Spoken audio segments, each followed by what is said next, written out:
कभी सोचा है आपने, एक कठिन कार्य करने वाले का जीवन सरल कैसे हो सकता है?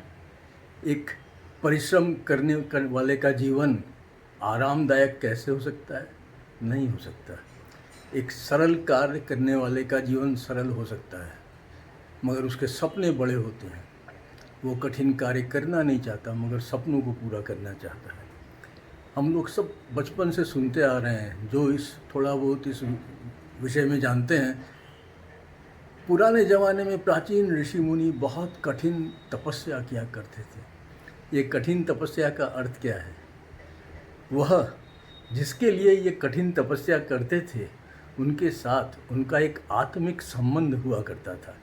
अगर वो विष्णु के लिए कर रहे हैं, अगर वो शिव के लिए कर रहे हैं, अगर वो ब्रह्मा के लिए कर रहे हैं, तो उनके साथ उस तपस्या करने वाले का एक आत्मिक संबंध था या है, जिसको वह लोग स्थापित करना चाहते थे। और चूँकि प्रेम ईश्वर का सबके प्रति बराबर होता है, ये मान के चला जाता है, तो उस तपस्या से वो संतुष्ट होते थे। वो देखते थे कि ये मुनि, ये ऋषि, ये तपस्वी कितना मेहनत कर रहा है एक उस चीज़ को पाने के लिए जो मेरे पास है। और उनके अंदर से एक अद्भुत प्रेम जगता था, एक वात्सल्य, एक स्नेह जगता था, और उससे वशीभूत होके वह उस वांछित वस्तु को उस व्यक्ति को दे देते थे, दान कर देते थे।